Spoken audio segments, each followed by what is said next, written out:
মধ্যপ্রাচ্যের রণাঙ্গনে হঠাৎই এক শ্বাসরুদ্ধকর নীরবতা। হঠাৎ কেন এই যুদ্ধবিরতিতে রাজি হলো ইরান ও ইসরায়েল? অনেকেই ভাবছেন দুর্বলতা, কিন্তু এর গভীরে লুকিয়ে আছে জটিল রাজনৈতিক কৌশল আর এক গভীর হিসাব নিকেশ। যুদ্ধ মানে শুধু বোমা আর বন্দুক নয়, এটি রাজনীতি, অর্থনীতি, আন্তর্জাতিক চাপ আর বিশ্ব কূটনীতির এক অদৃশ্য দাবা খেলা। ইরানের যুদ্ধবিরতিতে সম্মতি কি কেবল শান্তির পথ, নাকি আরো বড় কোনো ঝড়ের পূর্বের সাময়িক বিরতি? অভ্যন্তরীণ চাপ আর ভয়াবহ অর্থনৈতিক সংকট যুদ্ধবিরতিতে ইরানের সম্মতি প্রদানের অন্যতম কারণ। ইরান বর্তমানে আন্তর্জাতিক অর্থনৈতিক নিষেধাজ্ঞার নিগড়ে বাঁধা। মুদ্রাস্ফীতি, বেকারত্ব আর লাগামহীন মূল্যস্ফীতি জনগণের জীবন দুর্বিষহ করে তুলেছে। ঠিক এই পরিস্থিতিতে একটি দীর্ঘস্থায়ী যুদ্ধ দেশের ভেতর ব্যাপক অস্থিরতা সৃষ্টি করত, যা ইরানের শাসক গোষ্ঠী কখনোই চায়নি। যুক্তরাষ্ট্র, চীন, রাশিয়া, এমনকি কাতার আর ওমানের মতো প্রভাবশালী মধ্যস্থতাকারী দেশগুলো শুরু থেকেই যুদ্ধবিরতির পক্ষে ছিল। জাতিসংঘ এবং ইউরোপীয় ইউনিয়নের পক্ষ থেকেও ইরানকে সরাসরি বা পরোক্ষভাবে বার্তা দেওয়া হয়েছে। এই বহুমুখী আন্তর্জাতিক চাপ ইরানকে যুদ্ধবিরতির পথে নিয়ে যেতে বাধ্য করে বলে বিশ্লেষকরা বলেন।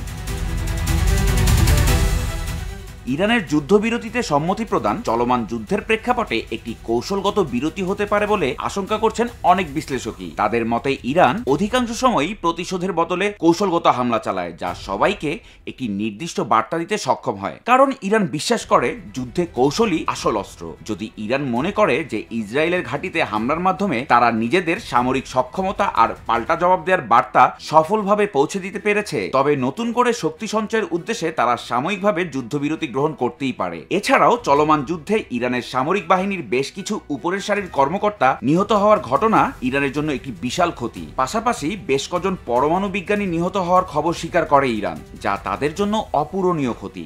চলমান যুদ্ধে এসব ক্ষতি সাময়িকভাবে কাটিয়ে ওঠার জন্য যুদ্ধবিরতিতে সম্মতি প্রদান করা ইরানের আরেকটি কৌশলগত কারণ।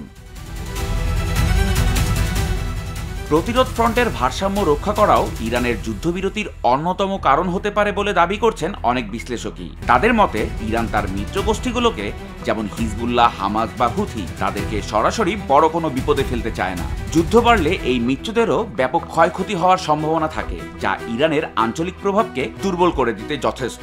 তাই সাময়িক বিরতি তাদের জন্য লাভজনকও ছিল। কৌশলগত পুনর্গঠন যুদ্ধবিরতিতে ইরানের সম্মতি প্রদানের অন্যতম প্রধান কারণ হিসেবে উল্লেখ করছেন অনেক বিশ্লেষক। তাদের মতে ইরান সবসময় চায় যুদ্ধের দায় যেন ইসরায়েলের কাঁধে বর্তাক। যুদ্ধবিরতিতে সম্মতি প্রদানের ফলে ইরান নিজেকে আন্তর্জাতিক মহলে একটি দায়িত্বশীল রাষ্ট্র ও শান্তিপ্রিয় রাষ্ট্র হিসেবে উপস্থাপন করতে পারবে, যা ইসরায়েলের বিরুদ্ধে নৈতিক চাপ তৈরিতে গুরুত্বপূর্ণ ভূমিকা পালন করবে বলে দাবি বিশ্লেষকদের। যুদ্ধ নয়, বার্তা, এটি ইরানের অন্যতম কৌশল।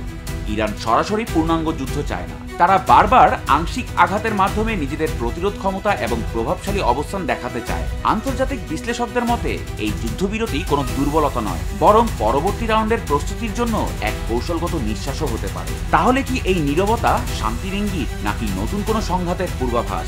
এখন কেবল সময়ই দিতে পারে এই প্রশ্নের যথাযোগ্য উত্তর।